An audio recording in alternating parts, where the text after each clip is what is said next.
Bible స్టడీని మీ అందరినీ కూడా ఆహ్వానిస్తున్నాము. మరి ఎవరైనా కూడా ఇంకా మీ యొక్క స్నేహితులు కానీ బంధువులు కానీ ఉంటే మన మధ్యలోకి తీసుకొని వస్తే కనుక అందరం కలిసి మరి వాక్యం ధ్యానం చేసుకుందాము. హల్లెలూయా, దేవునికి స్తోత్రములు. మరి మిమ్మల్ని అందరినీ కూడా ప్రేమతో ఆహ్వానించుచున్నాము.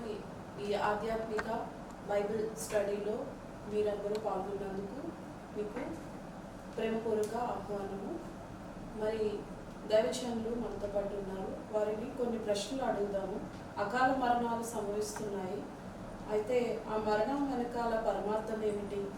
కొన్ని అనుమానాలు మరి మనకి వస్తూ ఉంటాయి. ఆ ప్రశ్నలన్నీ కూడా ఈ బైబిల్ స్టడీ ద్వారా మనం అందరము కూడా తెలుసుకొని వచ్చున్నాము. ఆ ప్రశ్నలు ఏంటనేది మరి ఒక్కొక్కరుగా అడుగుతూ ఉంటారు, వాటికి దైవజనులు వాటికి సమాధానం ఇస్తూ ఉంటారు. ఇంకా మీకు అనుమానాలు ఉన్నట్లయితే మీరు ఈ ప్రశ్న ద్వారా మీరు మీ సందేహాలన్నీ కూడా మీరు వ్యక్తపరచవచ్చు. ఇప్పుడు ప్రారంభ ప్రార్థన దైవజనురాలు చేయబోతున్నారు. తలలు వచ్చినట్లయితే అందరము ప్రార్థన చేసుకుందాము. పరిశుద్ధుడా పరిశుద్ధుడా ప్రేమమైన కృప కలిగిన తండ్రి, మహిమ కలిగిన తండ్రి, నజరేయుడైన తండ్రి, నీకు స్తోత్రములు నా ప్రభా. ఆయన యొక్క బైబిల్ స్టడీలో నా తండ్రి మేమందరము కూడా నా తండ్రి కూర్చొని నేను కొంతకాలం నా తండ్రి ధ్యానం చేసుకుంటుండగా మీరు మాతో ఉండండి నా ప్రభా. నీ పరిశుద్ధాత్మ సహాయము మాకు కావాలి నా ప్రభా. నాయన ముందుగా నా తండ్రి మీరు ఆవరించండి నా ప్రభా. ఆయన వాక్యానుసారముగా నా తండ్రి నేను ఏదైతే నా ప్రభా మరణం గురించి మేమందరము కూడా నేను కొన్ని విషయములు నాయన తెలుసుకొని కోరుతుండగా మీరు మాతో ఉండండి నాయన. నా తండ్రి ఆ అంశమునకు కావలసినటువంటి నేను దైవ జ్ఞానమును మీరు దయచేయండి నా ప్రభా. నేను ఏ రీతిగా నా తండ్రి మేమందరము కూడా నేను ఆ యొక్క అనుమానములను తీర్చుకోవాలి, నేను ఆ యొక్క అంశములను గురించి ఆ యొక్క నేను నా తండ్రి పాయింట్స్ గురించి నా ప్రభా మాకు కొంత ఆయన వివరించగలరని మీ యొక్క పరిశుద్ధాత్మ సహాయము మాతో ఉండి నడిపించిన తండ్రి. నేను మేమందరము కూడా నా తండ్రి రానున్నటువంటి దినములలో మేమందరము కలిసి ఇంకా నా తండ్రి నా ప్రభా ఇంకా ఎక్కువ విషయంలో నేర్చుకొని తెలుసుకొని నేను ధ్యానించుకుంటూ నేను దాని యొక్క భావములను తెలుసుకుంటూ దాని యొక్క నేను నా తండ్రి తాత్పర్యములను మాకు నేర్పించమని ఆయన మేము మా యొక్క హృదయం అనే పలకల మీద మేము రాసుకొని నేను సిద్ధపడే భాగ్యమును మాకు అందరికీ దయచేయమని నజరేయుడైన యేసుక్రీస్తు శక్తిగల నామములో ప్రార్థించి విన్నవించుకుంటున్నాను తండ్రి.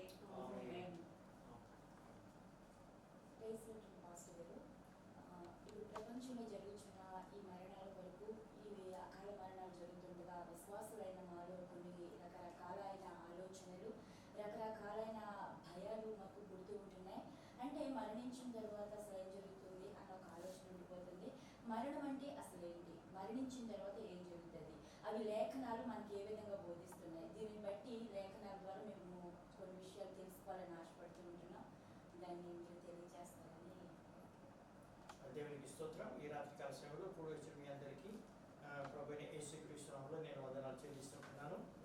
దేవునికి స్తోత్రం. దేవుని బ్రదర్, ఈరోజు మన అంశము ఈ మరణం తర్వాత విశ్వాసం కానీ లేకపోతే లోకంలో ఉన్న ఆత్మలకు ఏం జరగబోతుంది అన్నటువంటి విషయాలు మనము నేర్చుకోబోతుంటున్నాం. ఆమె హల్లెలూయా. మరణం అనేది మానవ జాతికి క్రొత్తదేమి కాదు. ఈ సగటున ఈ రోజులలో లెక్కలు వేసేటట్టుగా రోజుకి 1,50,000 మంది ప్రపంచం అంతటా కూడా చనిపోతూ ఉంటున్నారు. ఇది ప్రపంచమంతా కూడా జరిగిపోతుంది. అయితే ఈ లోకంలో పుట్టిన ప్రతి ఒక్కరు కూడా మరణించాలి అని చెప్పేసి ఒక నియమం ఉంది. క్రైస్తవులు మాత్రమే కాదు కానీ బైబిల్లో మాత్రమే కానీ ప్రతి మత గ్రంథంలో కూడా ఈ మరణాన్ని గురించి వ్రాయబడి ఉంది. మన బైబిల్ గ్రంథంలో హెబ్రీయుల రాసిన పత్రిక 9వ అధ్యాయం 27వ వచనం మనం చదువుకున్నట్లయితే మనుషులు ఒక్కసారి మృతి పొందవలెనని నియమింపబడెను, ఆ తర్వాత తీర్పు జరుగుతుంది అని చెప్పేసి మనం చూస్తుంటున్నాము. కనుక ఈ లోకంలో పుట్టిన ప్రతి ఒక్కరు కూడా గిట్టక తప్పదు అని చెప్పేసి మనం చూస్తుంటున్నాము.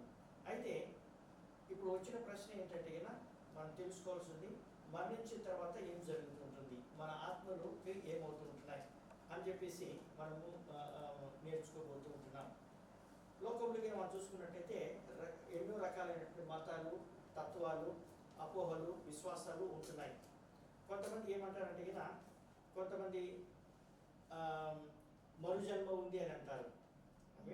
మరుజన్మ అంటే మనము ఈ యొక్క తరంలో గతించిపోయిన తర్వాత మరు జన్మలో వేరే వేషం వేసుకొని కుక్కగానో పిల్లిగానో బల్లిగానో ఏదో ఒకటి వస్తూ ఉంటాం.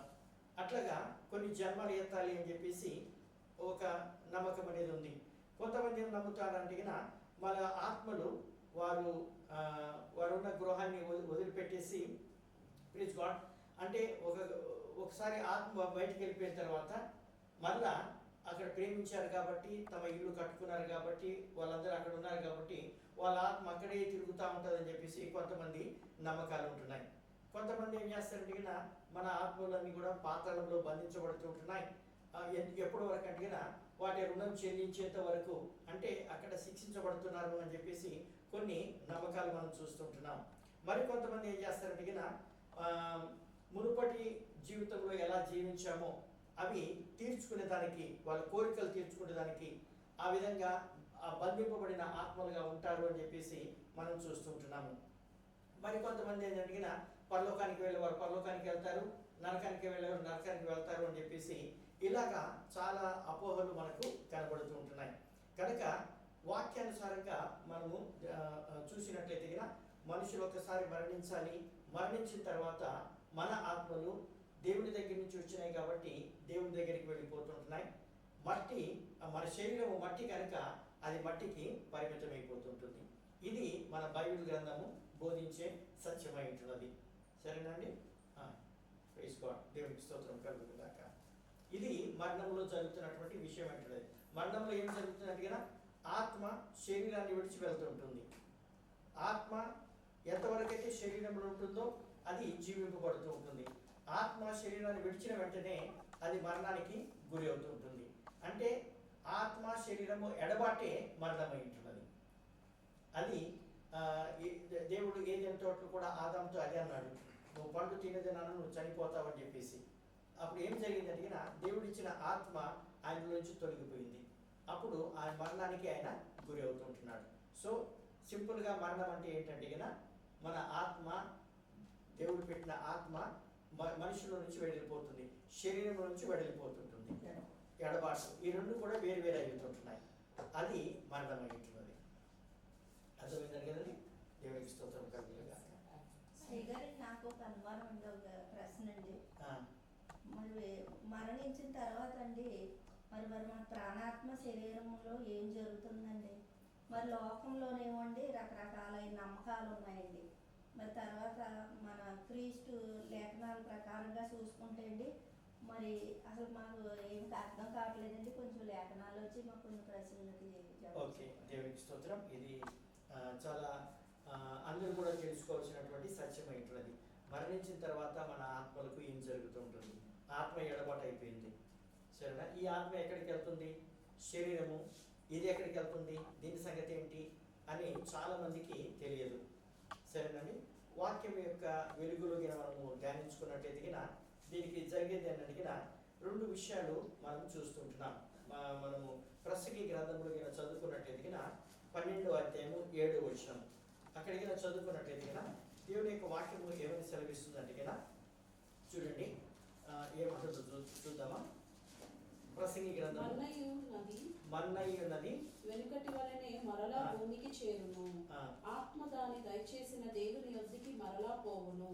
దేవునికి స్తోత్రం. ప్రసంగి ఏమంటున్నాడంటే ఒక అద్భుతమైనటువంటి సత్యాన్ని ఇక్కడ బయలుపరుస్తుంటున్నాడు. మానవుడు మన్నే కనుక మనుకు తిరిగి వెళ్తుంటుంది, ఆత్మ అది దేవుడి దగ్గరికి తిరిగి వెళ్తుందంట. ఇక్కడ తిరిగి తిరిగి అని 2 సార్లు ఉంది కదండి. మళ్ళీ ఒకసారి చదువు మా యొక్క మాట. మన్నయ్యనది వెనుకటి వలనే మరలా భూమికి చేరును, ఆత్మ దాని దయచేసిన దేవుని యొద్దకి మరలా పోవును.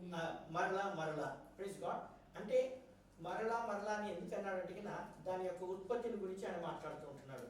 తల్లి గర్భంలో పిండం ఏర్పడ్డప్పుడు ఏం జరుగుతుందంటే తల్లి వలన, తల్లిదండ్రుల వలన ఆ పిండంలో శరీరాన్ని మనం పొందుకుంటున్నాం. శిశువు శరీరాన్ని తెచ్చుకుంటాడు.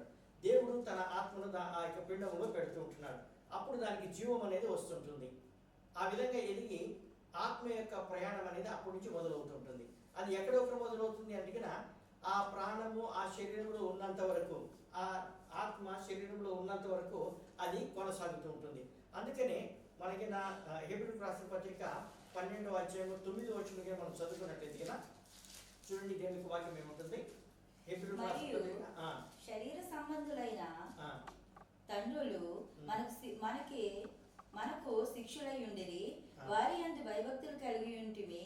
అట్లయితే ఆత్మలకు తండ్రి అయిన వానికి మరీ ఎక్కువగా లోబడి బ్రతకవలెను కదా. ఆమె ఆత్మలకు తండ్రి అయినటువంటి ఆయనకు మనం లోబడాలి అని ఉంది. అంటే ఆత్మలకు తండ్రి ఎవరై ఉంటున్నారు? ఇప్పుడు ఏ ఆత్మనైతే దేవుడు మనకు పోసి ఉంటున్నాడో గర్భంలోనే, ఆ ఆత్మకు మనము లోబడాలి. సరేనండి. అంటే ఇప్పుడు మన ఆత్మ దేవుని ఆత్మకు లోబడాలి. అది ఆ యొక్క సత్యాన్ని అక్కడ బయలుపడుతుంటుంది. చూడండి, దేవుడు ఎప్పుడైతే ఆదామును సృష్టించాడో మనం చదువుతున్నామో ఆది కాండంలో, ఆయన ఏమంటాడు, మన స్వరూపంలో మన పోలిక చొప్పున నరుని చేద్దాము అని చెప్పేసి దేవుడు అక్కడ మాట్లాడుతూ ఉంటున్నాడు. అంటే దాని ఉద్దేశం ఏంటంటే దేవుడే దీనికి ప్రమేయము కలిగించినట్టుగా మనం చూస్తుంటున్నాం. కనుక దేవుడు తన ఆత్మను ఆయనలో పెట్టి మన స్వరూపంలో అంటున్నాడు, మన పోలిక చొప్పున అని చెప్పేసి అంటున్నాడు. ఎందుకు అంటే ఆత్మను ఆయన ఆ యొక్క వ్యక్తిలో ఉంచాడు కాబట్టి ఆయన చెప్తూ ఉంటున్నాడు ఆ విధంగా. అంటే ఇంకా మనం కొద్దిగా ముందుకు వెళ్ళేసి ఆది కాండము 2వ అధ్యాయము 7వ వచనంగా మనం చదువుకున్నట్లయితే కదా, చూడండి దేవునికి వాక్యం ఏమంటుంది. దేవుడైన యెహోవా నేల మంటితో నరుని నిర్మించి ఆ. వారి నాసిక రంధ్రాలలో జీవాయువును ఊదగా నరుడి జీవాత్మాయను. ఆమేన్. దేవునికి స్తోత్రం. ఇక్కడ 2 విషయాలు మనం చూస్తుంటున్నాం. మొట్టమొదటిది ఏంటంటే దేవుడు మట్టి బొమ్మను చేశాడు, ప్రైజ్ గాడ్. కానీ దాంట్లో జీవం లేదు, చలనం లేదు. అప్పుడు దేవుడు ఏం చేస్తున్నాడు అంటే జీవవాయువును ఊదుతూ ఉంటున్నాడు. జీవవాయువును ఊదినప్పుడు ఆ నరుడు జీవాత్మాయను అని చెప్పేసి అంటుంది. అంటే దేవుని యొక్క ఆత్మ మట్టి నుంచి వచ్చినటువంటి ఈ శరీరం 2 కలిసినప్పుడు మానవుడుగా జీవిస్తూ ఉంటున్నాడు. అది ఎప్పటి వరకు అంటే మరణం వరకు అది ఎడవాయకుండా 2 కలిపి జీవిస్తూ ఉంటున్నాయి. Please God. అంటే ఆత్మకు ఒక శరీరం అవసరం. ఆత్మ ఉండాలి అనుకున్నట్లయితే దానికి ఒక శరీరం అవసరం. అది పరిశుద్ధాత్మ కావచ్చు, అపవిత్రాత్మ కావచ్చు. వీటికి తొడుక్కునేదానికి లేకపోతే ఉండేదానికి నివసించేదానికి ఒక శరీరం కావాలి. వస్తువులలో ఉండవు. వస్తువులో ప్రభావం ఉంటుందేమో కానీ వస్తువులలో నివసించలేదు. వ్యక్తి కావాలి దానికి, శరీరం కావాలి దానికి. అందుకని చెప్పేసి దేవుడు ఈ శరీరంలో అది పెట్టి ఉంటున్నాడు. కనుక పౌలు భక్తుడు కూడా ఏమంటాడు అంటే 2 కొరింథీయులకు రాసిన పత్రిక 5వ అధ్యాయం 1వ వచనంలో చదువుకున్నట్లయితే పౌలు భక్తుడు ఏమంటాడు చూడండి. భూమి మీద మన గుడారమైన ఈ నివాసము శిథిలమైపోయినను చేతి పని కాక దేవుని చేత కట్టబడినదియు నిత్యమైనదియు నివాసము పరలోకమందు మనకున్నదని ఎరుగుదుము. ఆమేన్. హల్లెలూయా. ఇక్కడికి ఈ వాక్యాన్ని జాగ్రత్తగా చదివితే పరలోకమందు మనకు ఒక నివాసం ఉన్నది. కానీ భూమి మీద ఏమంటున్నాడు? ఈ యొక్క గుడారము. అంటే గుడారం ఏంటి? ఆత్మ లోపల ఉంది, దాన్ని కప్పేది గుడారం అయి ఉంటున్నది. ఈ గుడారం అంటే మన శరీరాన్ని గురించి ఆయన మాట్లాడుతూ ఉంటున్నాడు. ఈ గుడారము శిథిలమైపోతుంటుంది, అంటే మట్టిలో కలిసిపోతుంటుంది. కానీ మన ఆత్మ మట్టిలో కలవదు, ఎందుకంటే అది అమరం కాబట్టి. అది దేవుడి దగ్గరికి అది వెళ్ళిపోతుంటుంది. పరలోకంలో మనకు చెరగని పట్టణము దేవుడు మన కొరకు ఏర్పాటు చేసి ఉంటున్నాడు. కనుక ఆత్మ యొక్క యాత్ర ఎలా మొదలవుతుందంటే తల్లి గర్భంలో దేవుడు పెట్టినటువంటి ఆ పిండంలో దేవుడి యొక్క ఆత్మ మొదలై మనము ప్రయాణం చేస్తూ ఉంటున్నాము. ఆ శరీరంలో అది నివసిస్తూ ఉంటుంది. అక్కడ అది మనము చూస్తూ ఉంటున్నాము. చివరిగా ఇంకొక వాక్యం చదువుకుందాం. 1 కొరింథీయులకు రాసిన పత్రిక 15వ అధ్యాయం 54వ వచనంలో చదువుకున్నట్లయితే చూడండి దేవుని వాక్యం ఏమంటుంది. ఈ క్షయమైనది అక్షయతను ధరించుకొనినప్పుడు, ఈ మర్యమైనది అమర్యతను అమర్త్యమైనది ధరించుకొనినప్పుడు విజయమందు మరణము మృంగివేయబడెను అని వ్రాయబడిన వాక్యం నెరవేరును. ఆమేన్. దేవునికి స్తోత్రం కలుగును గాక. ఇక్కడికి మనం చూసుకున్నట్లయితే ఈ యొక్క మాటలు మనకు మామూలుగా పరిచయం ఉండదు. కానీ అంటే క్షయమైనది అంటే నశించిపోయేది, అక్షయమైనది అంటే నశించనిది. ఇప్పుడు నశించేది ఏముంది? శరీరం నశించిపోతూ ఉంటుంది, ఆత్మ నశించిపోదు, దానికి మరణం అనేది లేదు కదా. రెండవది ఏం మాట్లాడుతున్నాడు? అమర్త్యము. మర్త్యమైనది అంటే చనిపోయేది, అమర్చమైనది అంటే సజీవంగా ఉండేది. ఈ రెండు కూడా మరణ పునరుత్థానాల గురించి మాట్లాడుతూ ఉంటుంది. అంటే మన ఆత్మకు దేవుడు ఇచ్చాడు కాబట్టి, దేవుడిని ఎవరు చంపలేరు కాబట్టి, దేవుడు చనిపోడు కాబట్టి ఈరోజు మన ఆత్మ కూడా చనిపోదు. అయితే శరీరము ఒక గుడారం లాగా అది ఉంటుంది ఆత్మను మోసేదానికి. మనం ఈ లోకంలో ఉన్నంత కాలము విశ్వాసులమైతే దేవుని యొక్క పరిశుద్ధాత్మను మోస్తూ ఉంటాము, లేకపోతే అన్యులైతే గిన ఏదో ఒక రూపంలో అపవిత్రాత్మ వాళ్ళలో నివసిస్తూ ఉంటుంది. వేరే ఆత్మ కానీ ఆ దేవుని కాని ఆత్మ వారిలో నివసిస్తూ ఉంటుంది, గుడారంగా అది ఉంటుందన్నమాట. సో మరణమైనప్పుడు ఏం జరుగుతుంది అంటే ఈ రెండు కూడా ఎడబాటై విధి వెళ్ళిపోతూ ఉంటుంది. ఇది ఆత్మలు వేరైపోవటము లేకపోతే ఆత్మల గురించి వివరణ ఈ విధంగా మనకు కనబడుతూ ఉంటుంది. ప్రైజ్ గాడ్, దేవునికి స్తోత్రం. మరణించిన తర్వాత ఈ రెండు కార్యాలు జరుగుతూ ఉంటున్నాయి. దీనిని మనము బాగా అర్థం చేసుకోవాలి. ఒక వాక్యం చదువుకుందాం. 90వ దావీదు కీర్తన 10వ వచనం మనం చదువుకున్నట్లయితే 90వ దావీదు కీర్తన 10వ వచనం దేవుని యొక్క వాక్యం ఏముంటుంది చూడండి. మా ఆయుష్ కాలము 70 సంవత్సరములు, అధిక బలమున్న ఎడల 80 సంవత్సరములు, అయినను వాటి వైభవము ఆయాసమే దుఃఖమే, అతి త్వరగా గతించును, మేము ఎగిరిపోదుము. చూడండి, ఇక్కడ గతించిపోవటం ఉంటుంది, ఎగిరిపోవటం. ఎక్కడికి ఎగిరిపోతాం కదా? ఈ ప్రార్థన చేస్తున్నప్పుడు ఈ యొక్క మాటలు మాట్లాడుతూ ఉంటున్నప్పుడు భక్తుడు ఏమంటాడు కదా, మేము ఎగిరిపోతాం. పాత నిబంధనలో పునరుత్థానం అనేది లేకపోయినా కానీ వాళ్ళకి నమ్మకం ఏంటంటే మా ఆత్మ ఇక్కడ ఉండదు, మా శరీరం పోయినా కానీ మా ఆత్మ ఇక్కడ ఉండదు, ఇది ఎగిరిపోతుంది. ఎగిరిపోవటం అంటే దాని అర్థం ఏంటి అంటే విడిచిపోవటం అన్నమాట. గతించిపోయేది శరీరం అయి ఉంటుంది, ఎగిరిపోయేది ఆత్మ. ఎగిరి ఎక్కడికి పోతుంది కదా? ఇప్పుడు ఏ పక్షి దాని గూటికి చేరాలి, అట్లాగే ఒక ఆత్మ ఒక పక్షి అనుకున్నట్టయితే కదా, అది ఎక్కడి నుంచి అయితే దాని గూడు వచ్చిందో అక్కడికి తిరిగి వెళ్ళిపోవాలి. అది దేవుడు పెట్టినటువంటి నియమమైనది. కనుక మనము ఒకరోజు ఎగిరిపోతాము అంటే మన ఆత్మ మనము ఎగిరిపోతుంటుంది. ఇంకొకటి ఏంటంటే మన ఐడెంటిఫికేషన్, మన గుర్తింపు ఏంటంటే ఈ శరీరం కాదు కానీ మనలో ఉన్నటువంటి ఆత్మ మన గుర్తింపు అయి ఉంటుంది.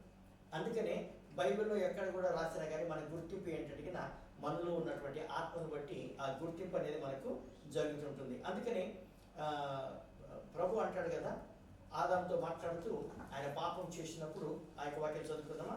ఆదికాండము 3వ అధ్యాయం 19వ వచనం మనం చదువుకున్నట్టు, నీవు నేలకు తిరిగి చేరు వరకు నీ ముఖము చెమట కార్చి ఆహారము తిందువు, ఏలయనగా నేల నుండి నీవు తీయబడితివి, నీవు మన్నే గనుక తిరిగి మన్నైపోదు అని చెప్పాను. ఆమేన్, ప్రైజ్ గాడ్.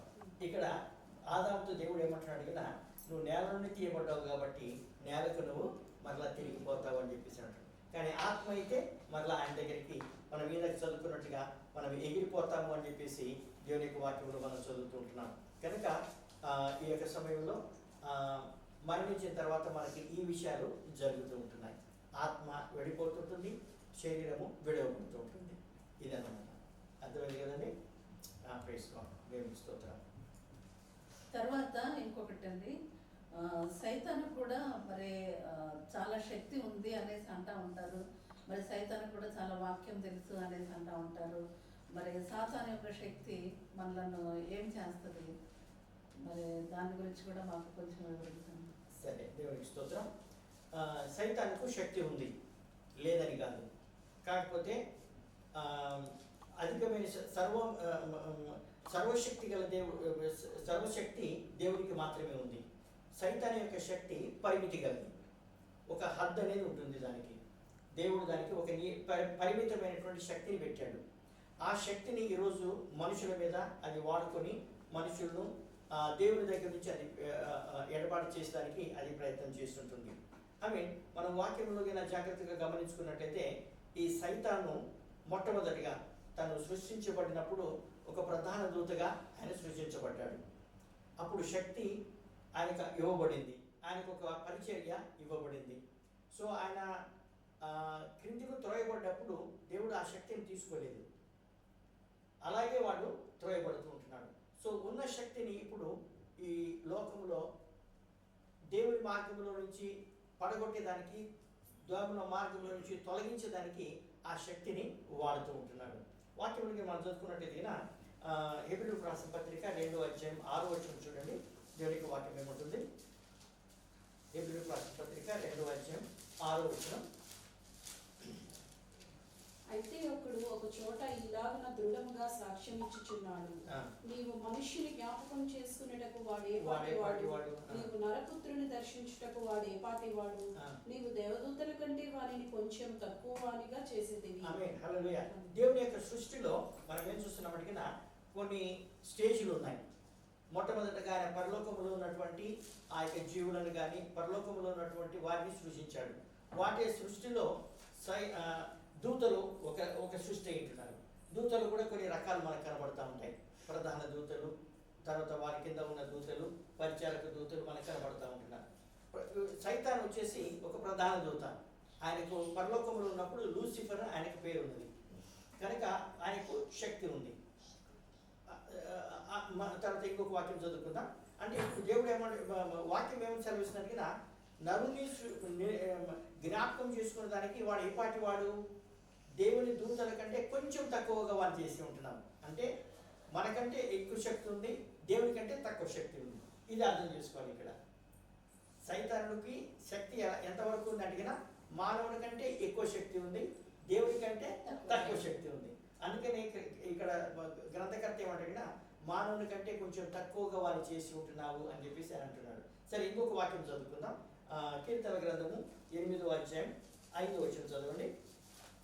దేవునికి వాక్యం ఏమిటో చూద్దాం. దేవుని కంటే వానిని కొంచెము తక్కువ వానిగా చేసి ఉన్నావు, మహిమ ప్రభావములతో వానికి కిరీటము ధరింపచేసి ఉన్నావు.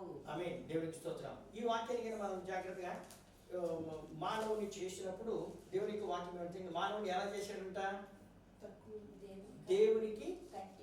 దేవుని కంటే తక్కువగా చేసి ఉంటున్నాం. ఇప్పుడు చూడండి, ఇది ఈ యొక్క మర్మం కొంచెం తెలుసుకుందాం. మనం విశ్వాసులముగా దేవుడు ఎప్పుడైతే మనము ఆత్మను పొందుకున్నామో, మరణమోసు పొందిన తర్వాత బాప్తిసం తీసుకుని దేవుని బిడ్డలుగా అయిన తర్వాత దేవుని యొక్క ఆత్మను పొందుకున్న తర్వాత సైతాన్ కంటే ఎక్కువ శక్తి మనకి ఇచ్చాడు. ఇప్పుడు దేవుడు ఏమంటాడంటే నరుని దేవునిగా చేశాడంట. హెబ్రీ గ్రంథంలో ఏమన్నాడు, మానవుని కంటే కొంచెం ఎక్కువగా సైతాన్ని చేశాడు. కానీ కీర్తన గ్రంథంలో రక్షణ పొందిన మనలందరినీ కూడా దేవుడు ఏమంటున్నాడు, దేవుని కంటే తక్కువ అనిగా నరుని చేశావు నువ్వు. అంటే ఆ శక్తి అనేది, దేవునిలో ఉన్న శక్తి అనేది మనకు ఇచ్చాడు. సైతాన్ కంటే ఎక్కువ శక్తి ఈరోజు మనకు ఇచ్చి ఉంటున్నాడు. మరి అలాంటప్పుడు సైతానికి ఎంత శక్తి, వాడు ఏమైనా చేయగలుగుతూ ఉంటున్నాడు. ఆమె చాలా మంది మనము అనుకుంటా ఉంటాము ఏంటంటే సైతానులకు మనల్ని చంపలేడని, లేకపోతే మనల్ని బాధ పెట్టలేడని చెప్పేసి మనం అన్ని చూస్తూ ఉంటున్నాం మన జీవితంలో.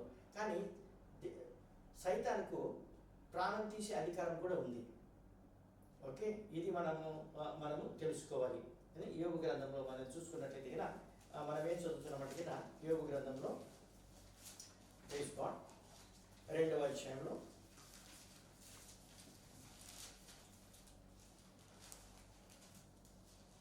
6వ వచనం చదువుదాం. అందుకే యెహోవా అతడు నీ వశముననున్నాడు, అతని ప్రాణము మాత్రము నీవు ముట్టవద్దని సెలవిచ్చెను. కాబట్టి అపవాది యెహోవా సన్నిధి నుండి బయలువెళ్ళి అరికాలు మొదలుకొని నడినెత్తి వరకు బాధగల కురుపులతో యోగును ముత్తెను. ఆమేన్. Praise God.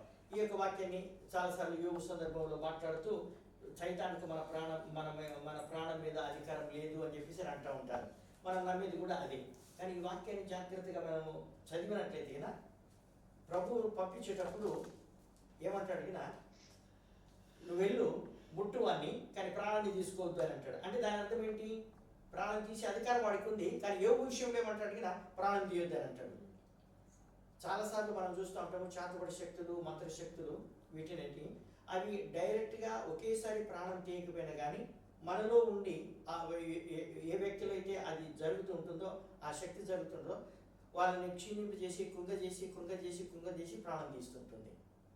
ఆమె చాలామంది మంత్రగాళ్ళు ఈ రోజులలో ప్రాణాలు కట్టిపెట్టే శక్తి వారికి ఉంది. అది సైతాన్ యొక్క శక్తి ద్వారా వచ్చింది. ఇక్కడ ఒకవేళ దేవుడు ఆ మాట అనకపోతే చేసి ఉండేదేమో. ఉదాహరణకి ఇప్పుడు మనము ముట్టొద్దని అన్నాడు, ఎందుకంటే దానికి అధికారం ఉంది కాబట్టి ముట్టొద్దు అన్నాడు. మనం ఇంకా దాన్ని ఎలా అర్థం చేసుకోవాలి? ఇంతకంటే ముందు ఏం జరిగింది యోబు యొక్క జీవితంలో? 10 మంది కుమారులు చనిపోయారు. వాళ్ళు ఎవరు చంపారు? ఒక్కసారి ఆలోచన చేద్దాం. 10 మంది కుమారులు చనిపోయారు. వాళ్ళు ఎవరు చంపారు? దేవుడు చంపాడా? సైతాన్ చంపాడా? లేకపోతే వాళ్ళు చనిపోయారా? కానీ వాక్యం ఏముంటుందో తెలిసిన, సైతానుడు దేవుని దగ్గర నుంచి వెళ్ళిపోయిన తర్వాత వాళ్ళు ఒక ఇంట్లో భోజనం చేస్తుంటున్నప్పుడు 4 ప్రక్కల నుంచి సుడిగాలు వచ్చేసి అక్కడికే కూలబడి వాళ్ళు చనిపోయారంట. ఎవరు తీసుకున్నారు వాళ్ళ ప్రాణం? అప్పుడు దేవుడు అనుమతించాడు. కానీ యోబు దగ్గరికి వచ్చేసరికి వారి ప్రాణం ముట్టొద్దు అని అంటాడు. అంటే ఇప్పుడు దాని శక్తి ఎంతవరకు ఉంది అంటే ప్రాణం తీసేంత వరకు కూడా దానికి శక్తి ఉంది. సరేనా? అంటే చాలాసార్లు మనం బోధలు వింటూ ఉంటాం, దానికి శక్తి లేదు అది అని చెప్పేసి అంటూ ఉంటాం. కానీ ఈ వాక్యాలు కానీ మనం అర్థం చేసుకున్నట్టుగా ఇది మనకు బోధిస్తుంది అనమాట. ఇప్పుడు మనం అడగచ్చు, వాళ్ళ కుమారులు ఎవరు చంపారని కదా? ఈ ఆలోచన ఎప్పుడు మనకి, ఈ డౌట్ ఎప్పుడు మనకి రాల. కానీ అందుకే అంటే దానికి అధికారం ఉంది కాబట్టి ప్రభు అంటున్నాడు ఆయన ప్రాణాన్ని నువ్వు ముట్టొద్దు అని చెప్పి. అందుకని ప్రాణాన్ని ముట్టనీయకుండా తన భార్యను చంపకుండా వాడు అట్లాగే దాచిపెట్టి ఉంటున్నాడు. కనుక మనం ఏం చూస్తున్నాం, సైతానికి దేవుడు అంతవరకు శక్తిని ఇచ్చాడు. అందుకని ఈరోజు ఆ బంధకాల్లో ఉన్నటువంటి ఆ ప్రజలను విడదీసేదే విశ్వాసుల యొక్క పని ఉంటున్నది. మనం ఎందుకు సువార్త చెప్పాలి, ఎందుకు వారిని రక్షించాలి, ఎందుకు వారి కొరకు ప్రార్థన చేయాలి అన్నట్టుగా సైతానుడు వారిని తీసుకొని పోతాడు కాబట్టి.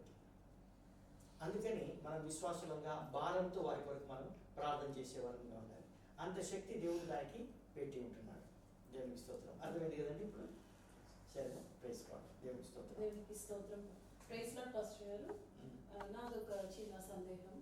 కొత్త నిబంధనలో క్రీస్తు వచ్చిన తర్వాత పునరుత్థానం యొక్క శక్తి గురించి దేవుడు వ్యక్తపరిచారు. ఆ పునరుత్థానం యొక్క తత్వం కోసం కూడా చెప్పబడింది. అయితే పాత నిబంధన విషయంలోకి వచ్చేసరికి అసలు పునరుత్థానం గురించి ప్రస్తావించలేదు.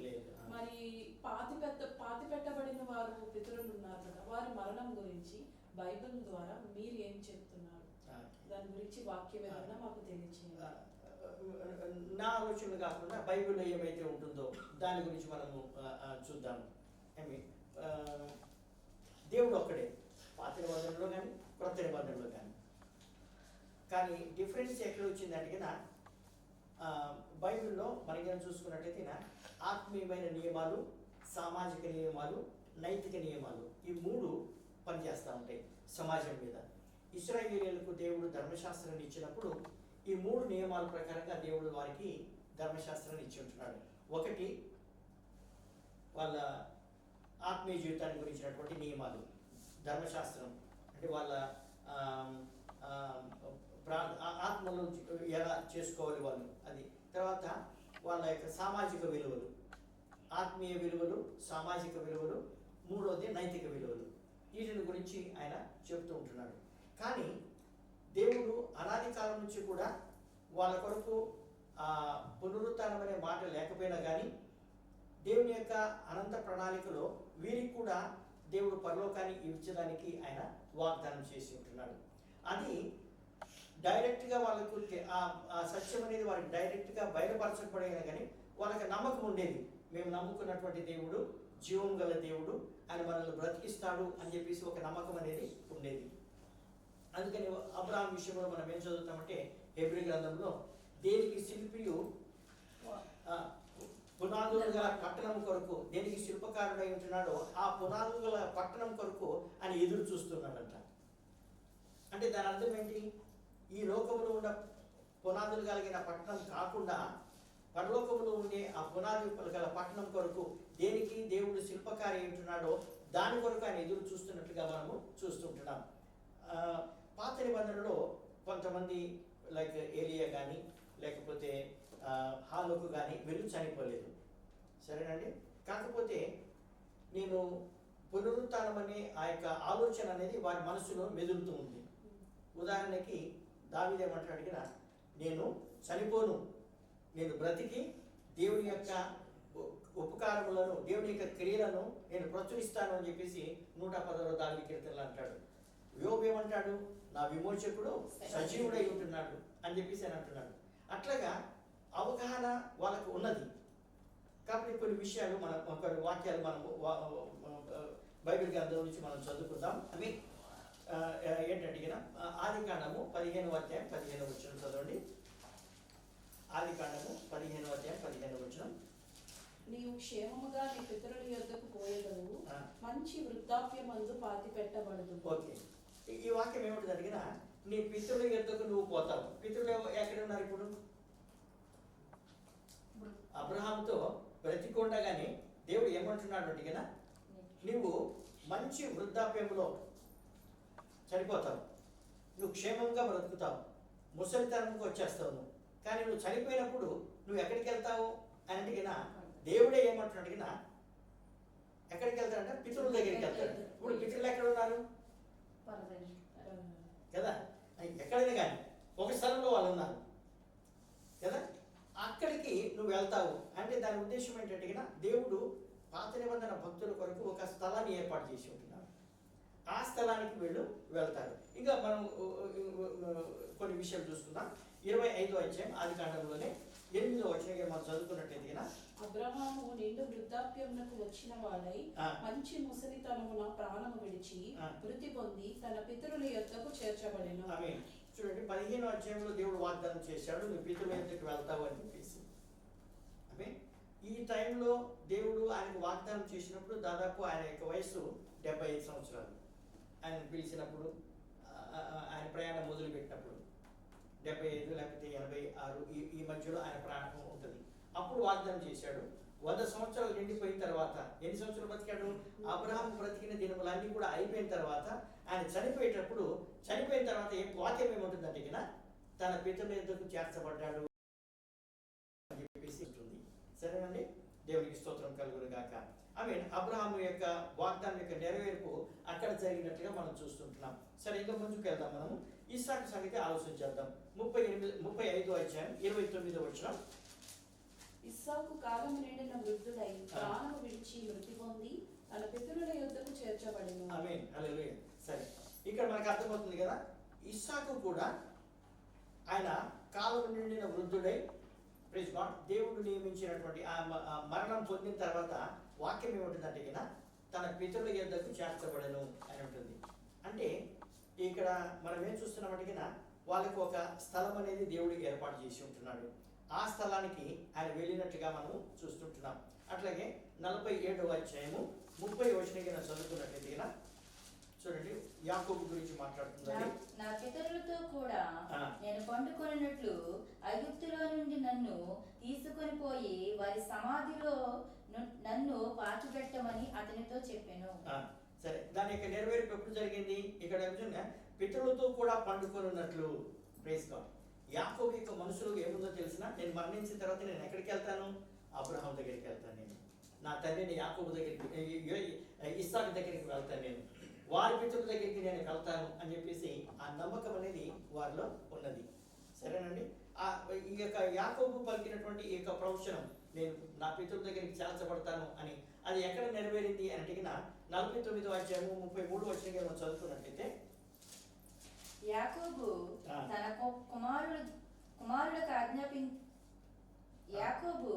తన కుమారులకు ఆజ్ఞాపించుట చాలించి మంచం మీద తన కాళ్ళు ముడుచుకొని ప్రాణం విడిచి తన స్వజనుల యొద్దకు చేర్చబడెను. ఆమేన్, హల్లెలూయా, ప్రైజ్ గాడ్. చూడండి, ఈ ముగ్గురు 3 తరాలు పితరుల వీళ్ళు. సరేనండి, ఈ ముగ్గురు కూడా 3 తరాలు బైబిల్లో. తర్వాత వీళ్ళని ఏమంటారంటే పితరులు అని అంటాను. పితరుల యొక్క విశ్వాసం ఏంటి అంటే కదా, మేము ఒక స్థలంలో ఉండబోతుంటున్నాం, దేవుడు మా కొరకు ఏర్పాటు పెట్టిన స్థలంలో మేము ఉండబోతున్నాం. పాత నిబంధనలో ఉన్నటువంటి కాన్సెప్ట్ ఇదనమాట. వాళ్ళు వాళ్ళ పితరుల దగ్గరికి వారు వెళ్తుంటున్నారు. యోసేపుని గురించి కూడా అదే మాట మనము చదువుతూ ఉంటున్నాం. సరే, మనం ఇప్పుడు చూసినట్లయితే కదా, వీళ్ళను ఎక్కడ పెట్టారు అంటే కదా, హెబ్రీ భాషలో హెడేస్ అనే ఒక స్థలం ఉంటుంది. అది పాతాళాన్ని మనము తెలుగు భాషలో పాతాళమే అంటాం. కానీ హెబ్రీ భాషలో మనం చూసుకున్నట్లయితే హెడేస్ అనేది 3 భాగాలుగా విభాగింపబడింది. అది ఒకటి నీతిమంతులు ఉండే స్థలము, ఒకటి ధర్మశాస్త్రాన్ని అవలంబింపకుండా లేకపోతే దేవునికి విరుద్ధంగా ఉన్నటువంటి వారి స్థలము. 3వ స్థలం ఏంటంటే అన్యులు ఎవరైతే పాపములు ఉండి మరణించుంటున్నారో వాళ్ళైతే స్థలం ఉంటుంది. ఇప్పుడు అబ్రహాం, ఇస్సాకు, యాకోబులు ఉన్న స్థలము అది హేడేస్ అని అంటారు దాన్ని. అంటే అది టెంపరరీ అబోర్డింగ్ ప్లేస్ అనమాట. అంటే కొంతకాలం వరకు వాళ్ళ ఆత్మలు విశ్రాంతి తీసుకునే స్థలం ఉంటుంది. కానీ అది ఎక్కడుంది? పరలోకంలో లేదు, కానీ పాతాళంలో ఉంది అది. సరేనా? అంటే తెలుగు భాషలో ఇది తర్జుమా చేస్తుంటున్నప్పుడు అన్నిటికీ కూడా పాతాళము పాతాళము పాతాళం అని ట్రాన్స్లేషన్ చేశారు, దాన్ని వివరించారు. కానీ ఈ పాతాళము యేసు ప్రభు మరణించిన తర్వాత ఏం జరిగింది అంటే ఎఫెసీయులకు రాసిన పత్రిక 4వ అధ్యాయము 8వ వచనం మనం చదువుకున్నట్లయితే ప్రభు దానికి ఏం చేశాడో ఇక్కడ మనకు అర్థమవుతుంటుంది. అందుచేత ఆయన ఆరోహణమైనప్పుడు చెరగా పట్టుకుని పోయి మనుషులకు ఈవులను అనుగ్రహించనని చెప్పబడి ఉన్నది. సరే, మనకు కావాల్సింది జరిగిన చెప్పబడి ఉన్నది. యేసు ప్రభు ఆరోహణం ఆయనగా ఆయన భూమి యొక్క క్రింద భాగంలో దిగినని అర్థమిచ్చుచున్నది. దిగినవాడు తానే. సరే, ప్రైజ్ గాడ్. ఇక్కడికి మనం చూసుకున్నట్టయితే అక్కడ ఎవరు ఉంటున్నారు? అందుచేత ఆయన ఆరోహణమైనప్పుడు చెరగా పట్టుకొని పోయి మనుషులకు ఈవులను అనుగ్రహించాలని చెప్పబడి ఉన్నది. అంటే ఈ చెర ఎక్కడున్నది అంటే ఈ పీతరులు ఉండే పాతాళమై ఉంటున్నది. యేసు ప్రభువుల వారు శనివారం ఎక్కడున్నాడు? ఆయన మరణించిన తర్వాత ఎక్కడికి వెళ్ళాడు? ఆయన భూమి యొక్క లోపలికి వెళ్తాడు. పేతురు అంటాడు అది. ఆమె చెరపట్టబడిన ఆత్మలకు సువార్తను ప్రకటించాను అని చెప్పేసి ఆయన చెప్తుంటాడు. అంటే అబ్రహాం, ఇస్సాకు, యాకోబులు ఎవరైతే ఉంటున్నారో, మన పితరులు ఎవరైతే ఉంటున్నారో, పాత నిబంధన భక్తులు ఎవరైతే ఉంటున్నారో అక్కడికి వెళ్ళేసి దాన్ని చెరగా ఆయన కొనిపోయి ఇప్పుడు ఏం చేసినట్టు పరలోకం యొక్క పరదేశులు అని పెట్టి ఉంటున్నాడు. పాతాళంలో భక్తులు ఉండే స్థలంలో నుంచి వాళ్ళని తీసుకెళ్ళేసి ఆయన ఏం చేసినట్టుగా పరలోకంలో ఉన్న పరదేశుల వారిని పెట్టి ఉంటున్నాడు. చెరగా ఆయన కొనిపోతూ ఉంటున్నాడు. శనివారం యేసు ప్రభు చేసినటువంటి కార్యం. సో పాత నిబంధన భక్తులకు ఏం జరిగింది అంటే వాళ్ళందరూ కూడా ఇప్పుడు పరలోకం యొక్క పరదేశులో వాళ్ళు నివసిస్తుంటున్నారు. ఆ కాలంలో ఎప్పుడున్నారు అంటే వాళ్ళందరూ కూడా పితరులు ఉండే స్థలం పాతాళంలో వాళ్ళు ఒక భాగంలో వాళ్ళకు నిర్మించే భాగంలో వాళ్ళు ఉన్నారనమాట. 3 భాగాలు ఉంటాయి అక్కడ. నేను ఎందుకు చెప్పాను కదా, ఒకటి ఈ పితరులు ఎవరైతే ఉంటున్నారో వాళ్ళు ఉండే స్థలం అయి ఉంటున్నది. రెండవది ధర్మశాస్త్రాన్ని అనుసరించి నీతిమంతులుగా తీర్చబడ్డవారు. రెండవది ధర్మశాస్త్రం లేకుండా అన్యులుగా ఉండి ధర్మశాస్త్రం లేకుండా పాపం నుండి చనిపోయిన వారు. మూడవది అన్యులు. కానీ ఇప్పుడు మాత్రం ఆ పాతాళంలో ఉన్నటువంటి ఆ భక్తులు మాత్రమే దేవుని దగ్గర పరదేశంలో ఉంటున్నారు. తక్కిన వాళ్ళు ఇంకా పాతాళంలోనే బంధింపబడి ఉంటున్నారు. అది పాత నిబంధనలో ఉన్న భక్తుల యొక్క వివరణ అయి ఉంటున్నది. ప్రైజ్ గాడ్, దేవునికి స్తోత్రం. సరే, ఇంకా ప్రైజ్ గాడ్. మన బంధువులు, స్నేహితులు చాలా మంది చనిపోయినప్పుడు వారి కలలో వస్తారని లేక వారు ప్రేమించిన వారితోనే తిరుగుతుంటారని నమ్మకాలు కలవు. చాలాసార్లు మనము చాలామంది చెప్పుట మనము వింటున్నాము. మరి చనిపోయిన వారు దయ్యాలై లేక ఆత్మలై తిరుగుతారా? వాటి విషయము వాక్యము ఏమని బోధిస్తున్నది? ఓకే, ప్రశ్నకి సమాధానం. ఓకే, దేవునికి స్తోత్రం. Praise God. ఇది కూడా తెలుసుకోవటం చాలా ప్రాముఖ్యమైనది. ఇప్పుడు ఇందాక చెప్పినట్లుగా ఆత్మ దేవుని దగ్గర నుంచి వచ్చింది కాబట్టి దేవుని దగ్గరికి అది తిరిగి వెళ్తూ ఉంటుంది. సరేనండి. తర్వాత శరీరం అనేది మట్టిలో కలిసిపోతుంటుంది. కానీ ఆత్మ దీనిని ఎవరు చంపలేరు. ఇది అమరం, ఇది చిరంజీవిగా ఉండిపోతుంటుంది ఆత్మ అనేది. అయితే ఇప్పుడు శరీరంలో వదిలిపెట్టినటువంటి ఆత్మ ఏదో ఒక స్థలంలో ఉండాలి కదా. కానీ దేవుడు వాటికి నిర్ణీత స్థలాన్ని ఆయన పెట్టి ఉంటున్నాడు. ఇప్పుడు మామూలుగా మనం చూసుకునే దగ్గర దెయ్యాలై తిరుగుతున్నారు అని చెప్పేసి అంటారు. అది ఒక అపోహ, ఒక భ్రమ అంతవరకే. కానీ మన ప్రియులు ఎవరైతే చనిపోయారో వాళ్ళ ఆత్మలుగా తిరిగి రారు. అధికారం లేదు వాళ్ళకి. ఎందుకంటారేమో దేవుడు వారికి ఒక ప్రత్యేకమైన స్థలాన్ని పెట్టి ఉంటున్నారు, అక్కడ వాళ్ళు ఉండిపోతారు. కానీ మరి ఇప్పుడు మీరు అడగొచ్చు, మరి ఇప్పుడు మనకు కనపడేదంతా ఎవరు కనపడుతున్నారు అని అంటే కదా, లోకములో పడిపోయిన ఆత్మలు ఉన్నాయి, సైతాన్తో కూడా పడిపోయిన ఆత్మలు ఉన్నాయి. వాళ్ళు ఏం చేస్తారంటే వీళ్ళ వేషం వేసుకొని వీళ్ళ పేరు పెట్టుకొని మనకు దర్శనమిస్తూ ఉంటారు అంతే. ఎందుకంటే ఈ ఆత్మలు ఏం చేస్తున్నాయంటే నా లోకంలో తిరుగుతూ ఉంటున్నాయి. ఎందుకు తిరుగుతున్నాయి? కారణం ఏంటి అంటే వాటికి శరీరం కావాలి, వాటికి ఒక శరీరం కావాలి ఉండేదానికి. అందుకని ఎవరైనా కానీ బలహీనంగా ఉన్నట్లయితే కన్నా వాళ్ళ పేరు చెప్పుకొని వచ్చినప్పుడు ఆ వ్యక్తులు దూరేదానికి ప్రయత్నం చేస్తారు. నేను నిన్ను ప్రేమిస్తున్నాను, నువ్వు అంటే నాకు ఇష్టము, అది ఇది అని చెప్పుకొని ఆ అపవిత్ర ఆత్మలే వాళ్ళకి వస్తుంటాయి. ఉదాహరణకి ఫర్ ఎగ్జాంపుల్, ఇప్పుడు వాళ్ళు అంటారు నేను బాగా ప్రేమిస్తున్నానని అంటారు. ప్రేమించినప్పుడు ఏం చేయాలి? ఆ మనిషికి క్షేమాన్ని కలుగేయాలి. కానీ రోగం తీసుకొని వస్తారు, బాధలు తీసుకొని వస్తూ ఉంటారు, కష్టాలు తీసుకొని వస్తాం. అది భరించలేక ప్రార్థన చేసుకోవటం కానీ, తాయితలు కట్టుకోవటం కానీ, మంత్రగాని దగ్గరికి వెళ్ళటం కానీ ఇది. నువ్వు ప్రేమిస్తున్నప్పుడు నువ్వు ఎందుకు కష్టపెట్టాలి నన్ను? మనతో మాట కదండి. కనుక అవి మంచి ఆత్మలు కాదు. మన ఆత్మలు ఒకసారి మరణించిన తర్వాత వాటికి దేవుడు ఏదైతే స్థలాన్ని నిర్ణయించుంటున్నారో, ఏర్పాటు చేస్తుంటున్నారో ఆ స్థలానికి అవి వెళ్ళాలి. సరేనా? దీని గురించి మనం కొంచెం మళ్ళీ ఒకసారి కొన్ని వాక్యాలు చదువుకుందాం. ఇందాక చదువుకున్న మా యొక్క వాక్యము ప్రసంగి 12వ అధ్యాయం 7వ వచనం. ఇంకొకరు ఎవరైనా కానీ ఆది కాండము 3వ అధ్యాయం 19వ వచనం వేరే వాళ్ళు తీయండి. మన్నైనది వెనుకటి వలనే మరలా భూమికి చేరును, ఆత్మ దాన్ని దయచేసిన దేవుని యొద్దకు మరలా పోవును. ఆమేన్. అంటే దాని అర్థం ఏంటి? ఆత్మ దేవుని దగ్గరికి వెళ్ళిపోయింది, మధ్యలో తిరగదు, ఇంకా మధ్యలో తిరిగే అవకాశము లేదు. అదొకటి జ్ఞాపకం పెట్టుకోవాలి. తర్వాత ఆదాముతో దేవుడు ఏమంటున్నాడు? ఇందాక మనం చదువుకున్న వాక్యం 3వ అధ్యాయం 19వ వచనంలో ఆది కాండము, నీవు నేలకు తిరిగి చేరు వరకు నీ ముఖపు చెమట కార్చి ఆహారము తిందువు, ఏలయనగా నేల నుండి నీవు తీయబడితివి, నీవు మన్నే గనుక తిరిగి మన్నై పోదు అని చెప్పాను. ఆమేన్. హల్లెలూయా, ప్రైజ్ గాడ్. అంటే దాని అర్థం ఏంటంటే కదా, ఈ రెండు వేరే అయిపోయినాయి. బయటికి ఉండేదానికి లేదు, అధికారం లేదు.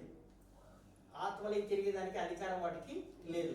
ఒకసారి మన ఆత్మ మన నుంచి బయటికి వెళ్ళిన తర్వాత అది దేవుడు ఎక్కడైతే దానికి స్థలం నిర్ణయించాడో అక్కడికి వెళ్ళిపోవాలి. మధ్యలో తిరిగే అవకాశం దానికి లేదు. యేసు ప్రభువు వారు దీనిని వివరించడానికి ఒక విషయాన్ని ఆయన బోధిస్తూ ఉంటున్నాడు. ఆయన బోధనలలో ఆయన చెప్పినటువంటి మాటలు మనకందరికీ తెలుసు. లూకా సువార్తలో 16వ అధ్యాయంలో మనం దాని గురించి మనం చదువుతూ ఉంటున్నాం. అన్ని వాక్యాలు మనం చదవము, కానీ దాంట్లో ఉన్న సారాంశాన్ని నేను చెప్పబోతూ ఉంటున్నాను. లూకా సువార్త మనం 16వ అధ్యాయం 19 నుంచి 31 దాకా మనం చదువుకున్నట్టయితే అక్కడ మనము చూస్తుంటున్నాం. ఒక ధనవంతుడు లాజరు కథ మనకందరికీ తెలుసు. సరేనండి. చూస్తున్నట్టయితే ఇద్దరు చనిపోయారు, ఇద్దరు కూడా చనిపోయారు, ఇద్దరికి అంత్యక్రియలు జరిగినాయి. కానీ అంతటితో దాని యొక్క కార్యం ముగించలా. Praise God. ఇంకా ముందుకు వెళ్ళేసి యేసు ప్రభువుల వారు అసలైనటువంటి కథ అక్కడి నుంచి మొదలవుతుంది అని చెప్పేసి యేసు ప్రభువుల వారు చెప్తుంటున్నారు. ఇక్కడ 5 విషయాలు చాలా ప్రాముఖ్యమై ఉంటున్నాయి. ఈ యొక్క ఇది ఉపమానం కాదు, ఇంకొకటి మనం నేర్చుకోలేదు. ఇది ఉపమానం కాదు. ఉపమానానికి లేకపోతే నిజానికి వ్యత్యాసం ఏంటంటే కదా, ఉపమానంలో పేర్లు ఉండవు, ఉపమానంలో పేర్లు ఉండవు. ఎప్పుడైతే పేర్లు ఉంటాయో అది నిజంగా జరిగింది అన్నటువంటి సంగతి మనం తెలుసుకోవాలి. పేరు కానీ స్థలం కానీ సమయం కానీ ఉంటున్నప్పుడు అది నిజంగా జరిగింది అని చెప్పేసి మనం తెలుసుకోవాలి. వాక్యంలో యేసు ప్రభువు సేవ జీవితంలో కూడా 3వ దినమున కానానికి వెళ్ళాడు, పెళ్లిలో ఆయన పాల్గొన్నాడు. అంటే 3వ దినం ఒక టైం, పెళ్లి అనేది ఒక అకేషన్, ఆయన పాల్గొనటం అనేది సాక్షాత్ అక్కడ మనం చూస్తున్నాం. అంటే ఇవన్నీ కూడా ఏంటి? పేరుతో సహా ఉదరించబడింది. కొన్ని ఉపమానాలలో పేర్లు ఉండవు. ఉపమానం అంటే సత్యాన్ని అర్థం చేసుకునే దానికి యేసు ప్రభువుల వారు ఒక ఉదాహరణగా చెప్పినటువంటి మాటలు ఏంటున్నాయి. కానీ ధనవంతుడు లాజరు విషయంలో అది ఉపమానం కాదు, ఇది సాక్షాత్తు జరిగింది అని చెప్తూ ఉంటున్నాడు. లాజరు అని పేరు వాడేవాడు కాదు కాకపోతే కదా. సరే, ఏం జరిగింది ఇక్కడ? మొట్టమొదటి మనం చూసుకుంటే ఇద్దరు చనిపోయారు, ఇద్దరు కూడా పాచిపెట్టబడ్డారు. కానీ అసలు కథ ఇప్పుడు మొదలవుతుంటుంది. ఇప్పుడు ఏమంటున్నాడు ఈయన? Praise God. వాళ్ళిద్దరూ కూడా ఒకరినొకరు చూసుకుంటూ ఉంటున్నారు. అంటే మరణం అయిన తర్వాత కూడా మన గుర్తింపు ఏదైతే ఉంటుందో, మన ఐడెంటిటీ ఏదైతే ఉంటుందో అది అలాగే ఉండిపోతుంది. నేను విజయ్ కుమార్ను, నేను ఇదేగానే ఉంటాను. అమ్మగారు అదే విధంగా ఉంటుంది, మీరు అదే విధంగా ఉంటారు. దాంట్లో మార్పు అనేది రాదు. ఎందుకంటే కింద ధనవంతుడు ఉండి లాజరు చూస్తూ, లాజరు నువ్వా అని చెప్పేసి గుర్తుపట్టాడు. లాజరుతో ఇంకెంతమంది ఉండొచ్చు కదా, కానీ నువ్వే లాజరువు, మన ఇద్దరం కూడా ఒక సంబంధం కలిగి ఉన్నాం భూమి మీద ఉన్నప్పుడు, మన ఇద్దరికి పరిచయం ఉంది అని చెప్పేసినటువంటి గుర్తింపు ఆయనకు వచ్చింది. రెండవది మనం ఏం చూస్తున్నామంటే కదా, మన ఐడెంటిటీ మనకు ఉంటుంది. నేనంటే లాజరు, ధనవంతుడు అంటే ధనవంతుడు, ఆ గుర్తింపు ఉంది. రెండవది ఒకరినొకరు కూడా గుర్తించుకోగలుగుతూ ఉంటున్నాం. మన గుర్తింపు అక్కడ ఉంటుంది. రెండవది ఒకరినొకరు కూడా గుర్తించగలుగుతూ ఉంటున్నాం. యేసు ప్రభు ఉదాహరణ మాట్లాడుతూ పరిసయ్యులు పునరుత్థానం లేదని చెప్పేసి వాదిస్తూ ఉంటే అప్పుడు ఏమంటాడో తెలిసిన, ఆమె పరలోకంలో పెళ్లికి ఇవ్వబడరు, పెళ్లి చేసుకోరు, కానీ మనం అందరం కూడా దేవదూతల వలె మనము ఉంటాము అని చెప్పేసి ఆయన చెప్తాడు. అంటే ఒకరినొకరు మనము తెలుసుకుంటూ ఉంటాము. మూడవది ఏంటి, గత జీవితంలో జరిగినటువంటి సంగతులను జ్ఞాపకం చేసుకుంటూ ఉంటాము. Praise God. అది పరలోకంలో కానీ లేకపోతే నరకంలో కానీ అది జ్ఞాపకము చేసుకుంటూ ఉంటాము. మూడవది ఏంటంటే ప్రస్తుతం ఉన్న పరిస్థితిని కూడా మనం గమనిస్తూ ఉంటాం, అనుభవిస్తూ ఉంటున్నాం.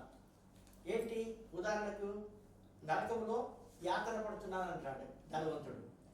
లాజరు గురించి ఏమంటాడు, నువ్వు సుఖము అనుభవిస్తుంటున్నావు అని చెప్పేసి అంటున్నాడు.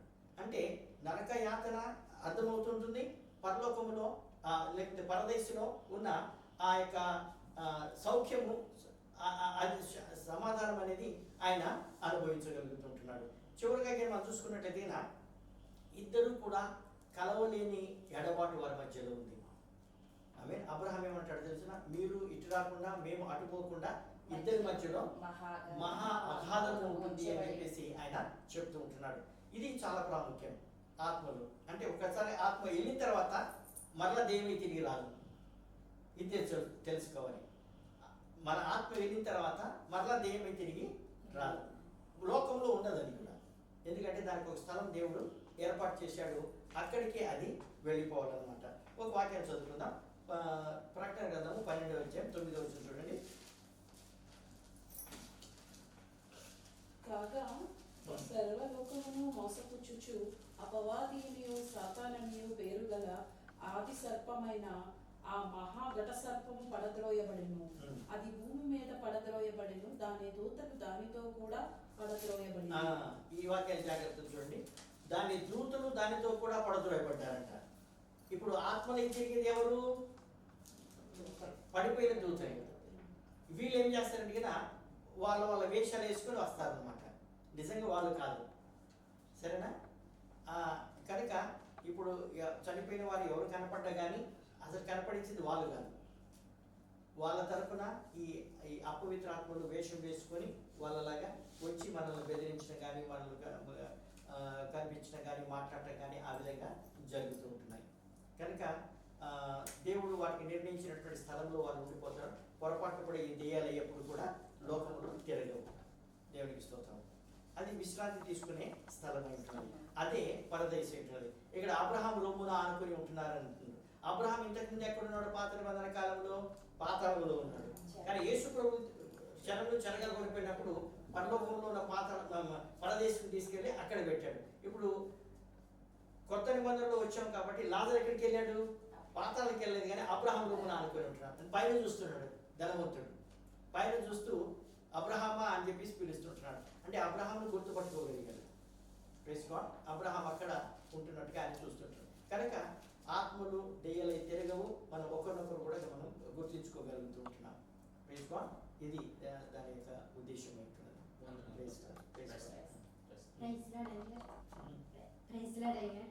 మరి విశ్వాసుల మరణం పైన నాకు కూడా చిన్న డౌట్ వచ్చింది, అది ఆ విషయం అడగాలని ఆశపడుతున్నాను. ఓకే.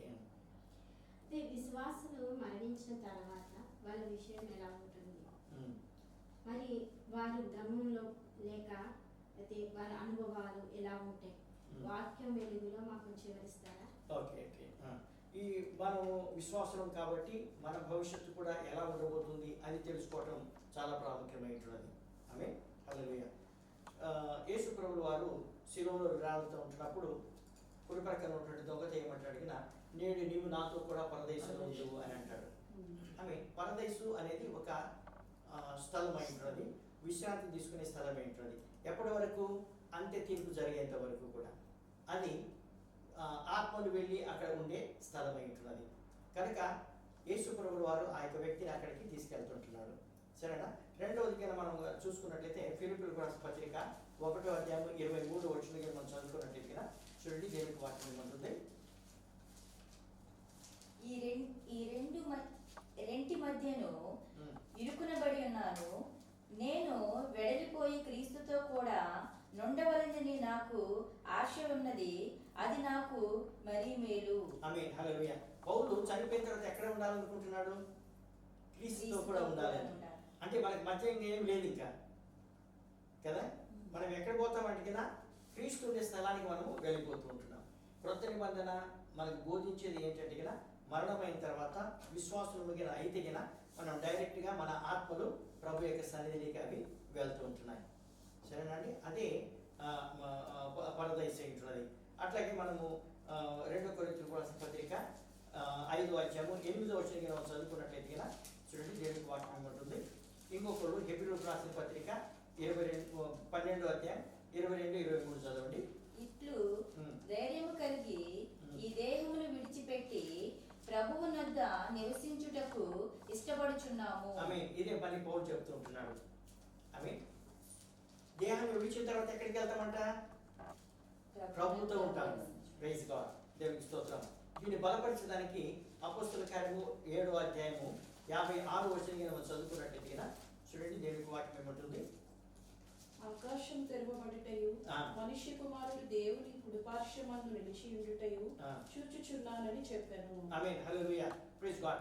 అంటే ఇప్పుడు యేసు ప్రభువు వారు మామూలుగా సింహాసనం దగ్గర ఏం చేయాలి? కూర్చోవాలి కదా, సింహాసనం మీద కూర్చోవాలి. కానీ ఇప్పుడు వాక్యం ఏముంటుందో తెలిసిన? ఏముంటుంది వాక్యము?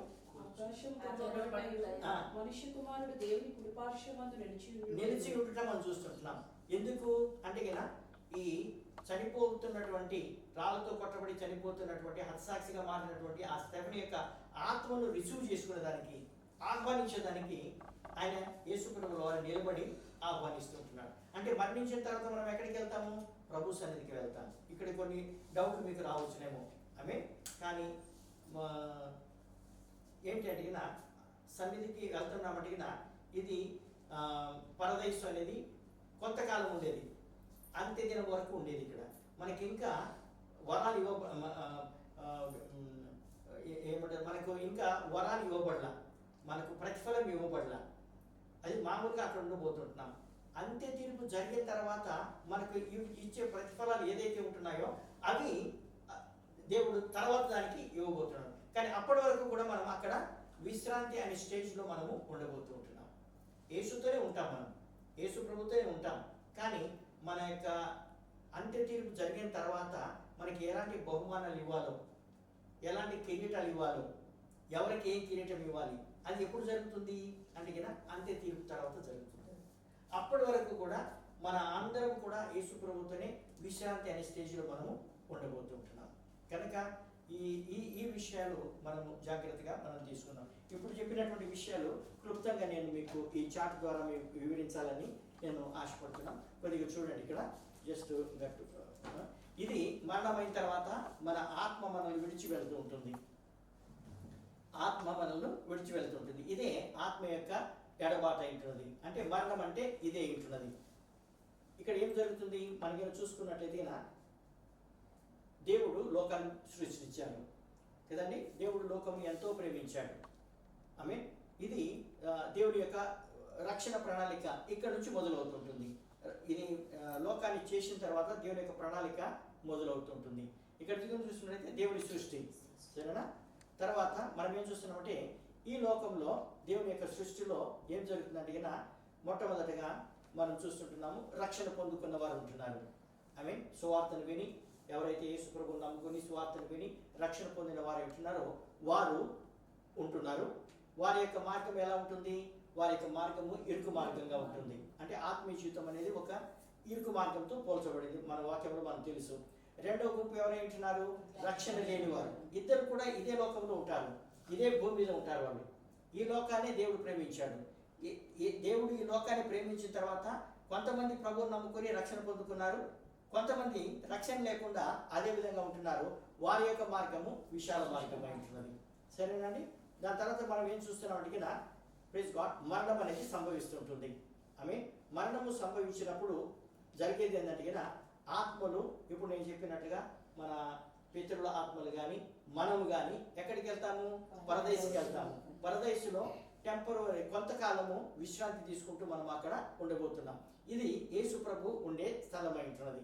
రెండవది ఎవరైతే ఉంటున్నారో వీళ్ళు పాతాళంలో ఉంటున్నారో వాళ్ళకు యాతన అనేది జరుగుతూ ఉంటుంది, కష్టం అనేది జరుగుతుంది. కానీ ఇది అంత్య తీర్పు కాదు, ఇది అంత్య తీర్పు కాదు. కొంతవరకు వాళ్ళకి పైన సుఖం అనుభవిస్తూ ఉంటుంటే క్రింద వీళ్ళు యాతన పడుతూ ఉంటారు. కానీ ఇది అంత్య తీర్పు కాదు. కానీ వీరి మధ్యన మనం ఏం చూస్తున్నామంటే మహా అగాధం అనేది ఉంది. పై వాళ్ళు కిందికి రాలేరు, కింది వాళ్ళు పైకి పోలేరు. ఇక్కడ మనకి చూసుకున్నట్లయితే ఇప్పుడు కేథలిక్ వాళ్ళు మరణించిన వారు పాత్రలో ఉంటున్న వారికి వీళ్ళకి ఇక్కడ భోజనాలు పెట్టడము, విందులు చేయటము, వారి కొరకు ప్రార్థన చేయటము, వారి కొరకు కానుకలు ఇవ్వటము. ఎందుకంటే ఈ ఆత్మలు విడుదల పొంది పరదేశికి వెళ్ళాలి అని చెప్పేసి. కానీ వాక్యం ఏం బోధిస్తుందంటే అంటే సెకండ్ మ్యాక్బెత్ అని ఒక పుస్తకం ఉంది కేథలిక్ వాళ్ళలో. దాంట్లో ఒక మాట రాయబడింది, ఒక వాక్యం రాయబడింది. ఏంటంటే మీరు చనిపోయిన వారి గురించి కూడా మీరు ఏదైనా పుణ్యకార్యం చేయగలిగినట్లయితే ఆత్మలు విడుదల పొందుకొని పరదేశికి వెళ్తాయని చెప్పేసి. కానీ ఈ 66 మనకు ప్రొటెస్టెంట్ బైబిల్లో ఉన్నటువంటి 66 పుస్తకాలలో పొరపాటు కూడా ఈ కాన్సెప్ట్ అనేది, ఈ నమ్మకం అనేది లేదు. సరేనండి. అందుకని ఇది చాలా ప్రాముఖ్యమైనది. సరేనా? అంటే వాళ్ళు ఇక్కడికి రాలేరు, ఇక్కడ వాళ్ళు అక్కడికి పోలేరు. సరే, తర్వాత ఏం జరుగుతుంది? అంత్య తీర్పు జరుగుతూ ఉంటుంది. అంత్య తీర్పు వరకు కూడా పైన ఆత్మలు పైన ఉంటాయి, కింద ఆత్మలు కిందనే ఉంటున్నాయి. అంత్య తీర్పు జరుగుతూ ఉంటుంది. అంత్య తీర్పు జరుగుతూ ఉంటున్నప్పుడు పరదేశంలో ఉన్న వారికి ఏం చేస్తున్నాడు? దేవుడు బహుమానాలు ఇస్తూ ఉంటున్నాడు, కిరీటాలు ఇస్తూ ఉంటున్నాడు. జీవ కిరీటం కానీ, నీతి కిరీటం కానీ, వీళ్ళందరికీ కూడా 7 కిరీటాలు ఉన్నాయి బైబిల్లో. ఆ కిరీటాలు దేవుడు వారికి ఇస్తూ ఉంటున్నాడు న్యాయ తీర్పు తర్వాత ఈ పాతాళంలో ఉన్న వారికి ఏం జరుగుతుంది అని చూసుకుంటే ప్రైజ్ గాడ్, పాతాళంలో ఉన్న వారికి అగ్నిగుండం అనేది జరుగుతూ ఉంటుంది. ఇది అంత్య తీర్పు. అంత్య తీర్పులు ఏమంటుంటే విశ్వాసులకు బహుమానాలు ఇవ్వబడుతుంటున్నాయి, అవిశ్వాసులకు అగ్నిగుండంలో పొందుతున్నాయి. అంటే మత్తయి సువార్త 25 మనం చూస్తుంటున్నాం, చదివేదొద్దులే. దేవుడు అన్ని గొర్రెలను మేకలను ఏకం చేసి వాటిని విడదీస్తూ ఉంటున్నాడు. కుడి ప్రకారం గొర్రెలను పెట్టి, ఎడ ప్రకారం మేకలను పెట్టి, కుడి ప్రకారం వారికి ఏమంటారంటే నా తండ్రి భూమికి పునాది వేయబడక మునుపు మీ కొరకు సిద్ధపడినటువంటి నా రాజ్యంలో మీరు ప్రవేశించండి అని చెప్పేసి వారికి బహుమానాలు ఇస్తుంటున్నాడు. ఈ అగాధంలో ఉన్న వారికి, లేకపోతే పాతాళంలో ఉన్న వారికి నేను రోగిని నా దర్శించలేదు, ఆకలి కొట్టిని మీరు భోజనం పెట్టలేదు, కనుక మీకు ఇది తగిందని చెప్పేసి వారిని అగ్నిగుండంలోకి వారిని పంపిస్తూ ఉంటున్నాడు. దాని తర్వాత నిత్యత్వం మొదలవుతుంటుంది. ఈ బహుమానాలు ఇచ్చిన తర్వాత నిత్యత్వం అనేది మొదలవుతుంటుంది. ఆ నిత్యత్వం ఎలా ఉండబోతుంటుంది అంటే ప్రైజ్ గాడ్, ఈ ఆత్మలు ఏదో పరలోకములు కానీ, లేకపోతే అగ్నిగుండం, పాతాళం ఉండదు. ఇంకా మరణము, మృగము, సైతానుడు, ఈ 3 కూడా అగ్నిగుండంలో యుగ యుగములకు వాళ్ళు పడుతుంటున్నారు. పరలోకంలో మనం ఉండబోతున్నాం. ఆ పరలోకంలో అంటే ఇది 7 సంవత్సరాల గొర్రెపిల్ల వివాహం జరిగిన తర్వాత ఈ నిత్యత్వం అనేది మొదలవుతుంటుంది. అప్పటి నుంచి మనము ప్రభుతో కూడా ఏకంగా ఎప్పుడు కూడా మనము ఉండబోతుంటున్నాం. కనుక ఆత్మ అనేది తల్లి గర్భం నుంచి మొదలుపెట్టిన తర్వాత అది మరణించిన తర్వాత పరదేశంలో ఉండి దాని తర్వాత పరలోకానికి అది నిత్యత్వంలోకి అది వెళ్ళిపోతుంటుంది. సో మరణం గురించినటువంటి వివరణ ఈ విధంగా మనకు దేవుని యొక్క వాక్య వెలుగులో మనం ఈ విధంగా నేర్చుకుంటూ ఉంటున్నాం. ప్రైజ్ గాడ్, దేవునికి స్తోత్రం.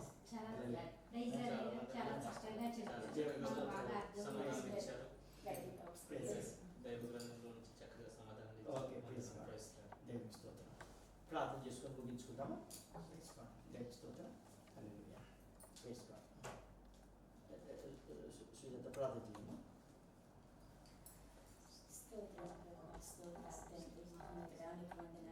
సర్వశక్తిమంతుడానికి స్తోత్రాలు ప్రభా, ఉన్నవాడానికి స్తోత్రాలు తండ్రి. ఇంతవరకు నా ప్రభా మా మధ్య నుండి నా తండ్రి అయా నీ వాక్యపు వెలుగులో నా ప్రభా నీకు స్తోత్రాలు తండ్రి.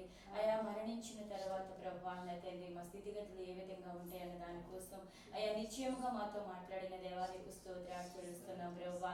అయా వాక్యాన్ని వినివారి వలె కాదు కానీ ప్రభా అయా నిరాకడతి సమీపంలో ఉన్నదని తండ్రి. నిరాకడలో ప్రభా నా తండ్రి అనిత్యత్వంలోకి రావడానికి అయా నా తండ్రి మా యొక్క నడకను మా యొక్క స్థితిగతులను సరిచేసుకుని మరణిస్తారు అయా నాయన మరణించిన తర్వాత ప్రభా అయ్యా మేము ఏ స్థితిలో ఉంటామో అయ్యా మేము ఎక్కడ ఉంటామో తండ్రి అయా నాయన నా తండ్రి లేఖనాలు తేట తెలంగా తెలియచేస్తుంది ప్రభా. అయా నా తండ్రి నాయన రక్షించబడిన ప్రతి ఒక్కరిని ప్రభా నా తండ్రి అయా నీ పరదైస్థిలో ఉంటదని వాక్యం సెలవిస్తుండగా ప్రభా అయా నీవు ఇచ్చే నిత్య బహుమానం కొరకు ఎదుర్కొనే భాగ్యము నా తండ్రి ప్రతి ఒక్కరికి దయచేయండి తండ్రి. వాక్యాన్ని నాయన గ్రహించుకుని ప్రభా అయా నాయన బహుమానాల కొరకు నా తండ్రి నాయన మేము వేగిరపడే భాగ్యము దయచేయమని అడుగుతున్నాం తండ్రి. అయా నరకాగ్నిలో మేము ఉండుకున్నట్లు ప్రభా అయా నా తండ్రి ధనవంతుడి వలె ప్రభా మా ప్రాణమా తినుమా తాగుమా సుఖించి మన జీవితాల నుంచి నా తండ్రి అయా మైనా తండ్రి నాయన నీ క్రీస్తు నాయన నిన్న ఎంతమంది బిడ్డలు అయితే ఎరిగి ఉంటున్నారో ప్రతి ఒక్కరిని నాయన బయటికి తీసుకురమ్మని అడుగుచున్నాను. మరి అందరిలో నుంచి నా ప్రభా మా సంఘంలో నుంచి కూడా తీసుకురండి నా తండ్రి. అయా నాయన నీ సంఘము నా తండ్రి నీ వచ్చి రాకడికి ప్రభా ఆ సార్వత్రిక సంఘములో నా తండ్రి ఎదుర్కొనే భాగ్యం అందరికీ కూడా దయచేయండి తండ్రి. అయా ఇంతవరకు నీ దాసుడి నా ప్రభ బోధించి ఉండండి కదా తండ్రి. అయా నేను ఇంకా అనేకమైన మర్మాలతో ప్రభు నీ దాసుడిని నింపి తండ్రి అయా మనందరినీ నా ప్రభ ఆ నిత్యత్వానికి సిద్ధపడి చేసే భాగ్యము దయచేయమని అడుగుతున్నాను తండ్రి. అయా నిత్యముగా మా మధ్య నీవు ఉన్నావు ప్రభా నీ కార్యములు మా మధ్యను జరిపిస్తున్నావు తండ్రి నీకు స్తోత్రాలు ప్రభా. అయా నీ కృప నీ దయ నీ ప్రేమను ప్రభా అయా మనందరితో ఉంచి తండ్రి అయా నీ రాకడలో ఎదుర్కొనే భాగ్యం మాకందరికీ దయచేసి అయా నేను దుష్టిని నుంచి వాడి అధికారం నుంచి నా ప్రభు మేము ఏ విధంగా తప్పించుకోవాలో ఏ విధమైన ప్రార్థన భక్తితో ప్రభు నాయన వాడిని ఎదిరించాలో నా తండ్రి అయా నేను నేర్పించిన విధానాన్ని బట్టి నీకు కృతజ్ఞతాస్తుతులు చెల్లించుకుంటూ నీకే ఘనత మహిమ ప్రభావాలు చెల్లించుకుంటూ అయా చిన్న ప్రార్థన పాదాల చెంతకు చేర్చుకోమని ప్రార్థన ప్రతిఫలం దయచేయమని నా ప్రియుడు రక్షకుడి మోతులు యేసు పరిశుద్ధ నామములో ప్రార్థించి స్తుతించి వేడుకుంటున్నాను పరమ తండ్రి. ఆమేన్. మన తండ్రి అయిన దేవుని యొక్క ప్రేమ ప్రభువైన యేసుక్రీస్తు యొక్క కృప పరిశుద్ధాత్మ యొక్క అన్యోన్య సహవాసము ఇక్కడ చేరిన మనకు సకల పరిశుద్ధులకు ఇప్పుడు సదాకాలం తోడై నడిపించును గాక. ఆమేన్.